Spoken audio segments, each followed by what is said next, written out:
Very tragic events have taken place in Charleston on the East Coast.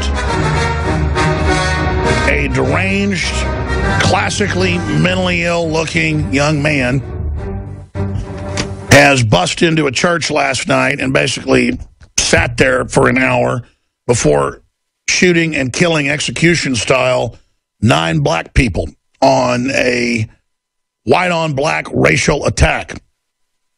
And this is one of these events that I call a Rosetta Stone. There are a lot of them that are. But you can take this event and look at every angle of our problems through it and learn a lot. Number one, I don't mean this sarcastically, Dylann Roof, who's now in police custody, who walked around and posted to Facebook and places himself wearing South African apartheid attire and patches, should have gone and gotten a job at Planned Parenthood or gone to medical school to be an abortionist, and then he could kill tens of thousands of black people in his career and be called a great member of society. And that's what the smart racists do. That's why myself and Jakari Jackson and others have gone out and demonstrated and protested out front Planned Parenthood here in Austin, Texas, and a bunch of death-loving scum, spiritual kindreds, I would say, in my opinion, crawl out from underneath rocks to come and attack us. And it's meant to inflame emotions. It's meant to create hysteria and fear. Some will say, is it a false flag? Well, because our government and other governments have been caught carrying out mass shooting false flags, and because it's in Operation Northwoods that they would wound people and shoot people at public places and then blame it on their political enemies as a pretext for war with Cuba, because this happened in Operation Gladio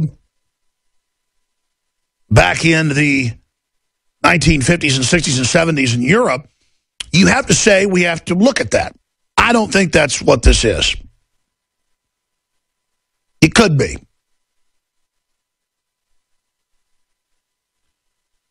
But we've seen other demons target white churches, black churches, Jewish synagogues.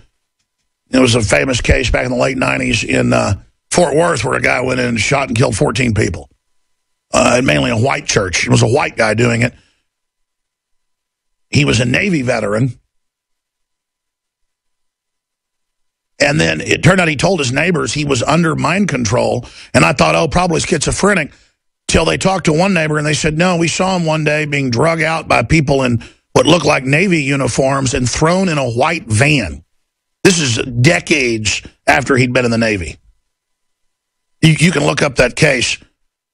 Buford Furrow, a white supremacist attacker of a Jewish day school, lived at an Air Force base in Oregon, if you look it up, and had national security connected emails. Take the theater shooting. That's a false flag. Was the shooter the actual shooter? We don't know, but he didn't know who he was and had been drugged up and told police and told people in next to his jail cell, I'm under mind control. I'm in a secret government program. And guess what? He was in a secret government program with computer brain interface, and his dad was in highest level secret government operations. And then they had a top government psychiatrist who'd run the entire Air Force base again in San Antonio, the entire complex of Air Force bases. This lady was the head of it. She goes 2 years before this happens and is at the college that the Batman shooter's at, and basically takes a special interest in him, and he meets with her up to 5 times a week. And it just goes on from there. I mean, the police reports on Sirhan Sirhan, on the JFK shooting, that said he didn't do the shooting, and he'd been drugged. So this could be what's happening. I got up at 5:30 in the morning, went in, had some coffee, got on the elliptical, turned on the television, and I saw the headlines, white man kills 9 at black church. Dylann Roof, the alleged gunman, has now been captured 200-plus miles away. This just in the last 45 minutes. Charleston shooting suspect Dylann Roof, 21, apprehended. He had drug charges currently against him of a controlled substance. He'd been in and out of trouble, trespassing and other activities. And he just looks like the textbook case lunatic. And let me tell you, if I had a son like that, I would not be giving him a gun. But that's just common sense. There are so many angles to this tragedy. How the media is handling it, how they're building towards a race war this summer, how the answer is to arm every institution or organization that has been seen as a soft target in the past. He didn't go out looking for people in their neighborhoods because he knew they'd have guns. He went to where he knew he'd find black people who didn't have guns, so the coward, if the official story's true, could have his way with them and reload repeatedly and then leave one person alive so they could tell the story. I don't know if this official story's true. And the media will attack me, I predict by tonight, for saying I don't know if it's true. His MO fits the type of person that would do something like this. This has gone on before. But because of Operation Gladio that was carried out, hundreds of operations in Europe from the 50s to the 80s, staging terror attacks to blame political opposition, left or right. NATO would stage a terror attack if a conservative group got too powerful or if a liberal group got too powerful or if a communist group got too powerful.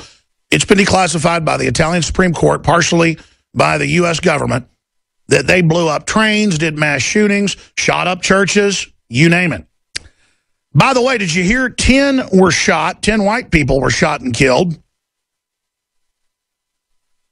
by 5 black gunmen? Of course, that was in 1993 when apartheid was ending, and then it came out in the news later that it had been organized and probably paid for by groups that wanted to keep apartheid in place. So there's the London Telegraph reporting on what many believe is a false flag.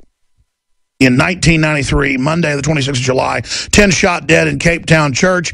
Black gunmen opened fire on congregation in an attack likely to undermine negotiations in South Africa. Think so? But I want to be clear here. My gut has never been wrong. And it's not really my gut. It's the way this was reported, the way it broke, the way it's being handled, the way they didn't have scripts right up front, because I've been watching this pretty much since it was being reported on the news, because I woke up early this morning, a little bit earlier than usual. And bare minimum, this guy was involved somehow. His MO fits it. That's what my gut tells me, because the media wasn't ready, wasn't all over this, didn't have it all greased like 9/11 or Sandy Hook or the Batman shooting in Aurora, Colorado. And I'm not going to go back over those, but Aurora is cut and dry drugging. Just like Sirhan Sirhan is in the LAPD declassified report, 15 years ago, that the police say he has been drugged. His hand was pinned, Sirhan Sirhan. He never shot RFK. Robert F. Kennedy was shot repeatedly in the back at point-blank range with big burn holes in his sports jacket, and he was shot by a literal CIA spook on CIA payroll from the Skunk Works. The Skunk Works provided security that day, out on the West Coast. That's where they have the SR-71 Blackbird and other secret aircraft at the time. A guy from a spy plane facility came out to help, and boy, did he. So let's be clear. These things have been staged before, and what you do is you just drug somebody up, and then they don't remember what happens, and you set them up. We've got to hear from these witnesses. We've got to see what unfolds there. A 5-year-old that survived by playing dead, and one person that the alleged killer kept alive to, quote, tell the story.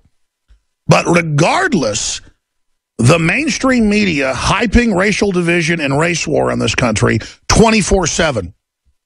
and creating the perception that blacks are being targeted by white people everywhere for extermination has elicited a lot of low-intensity attacks on whites that, quite frankly, I see almost every day and don't even cover. Not that I'm covering up that whites are being targeted. I'll just mention, hey, there are attacks on whites. They're intensifying. Here's the crime statistics. It's very sad. This is being hyped. They want to get a race war going. Whites will start responding, mentally ill, criminal types. And then it could build towards a crescendo. And you see George Soros and the media pushing for this to federalize police after a summer of rage coming up this summer. This is it. This is the big one. With Obama with a year and a half left to try to ram through a bunch of federalization, gun control, you name it, they don't need to stage attacks because you've got 330 million people roughly in this country. It's a powder keg. So those are just some of the angles here. He's been apprehended. Who knows how obvious this will get if it is some type of staged event. And it could be. I'm not saying it's a staged event, but our government and criminal elements have done things like this before. The pastor was a state senator for 14 years. The pastor killed in Charleston. So it's very, very, very, very suspicious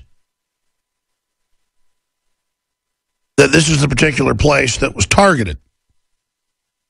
And I will say the whole thing smells, but the media wasn't ready with their talking points, so that leans towards it not being a false flag. Again, if you just joined us, there's an article from the Daily Beast. Everything known about Charleston shooting suspect Dylan Roof, the man accused of killing 9 inside a black church, wore pro-apartheid flags, held strong conservative beliefs. Notice they keep saying that conservatives are going to start mass shooting churches and malls and notice it's starting. And if you hype that enough and put that narrative out, enough TV shows and movies, not just in nonfiction, but in fiction, you're going to have mentally ill people that are going to say, hey, I'm not going to commit suicide by cop. I'm going to go out and kill a bunch of people. And then undoubtedly, there's going to be people running frame-up jobs, false flags against their own churches, burning them down for insurance money, burning crosses in front of them, shooting up their own churches.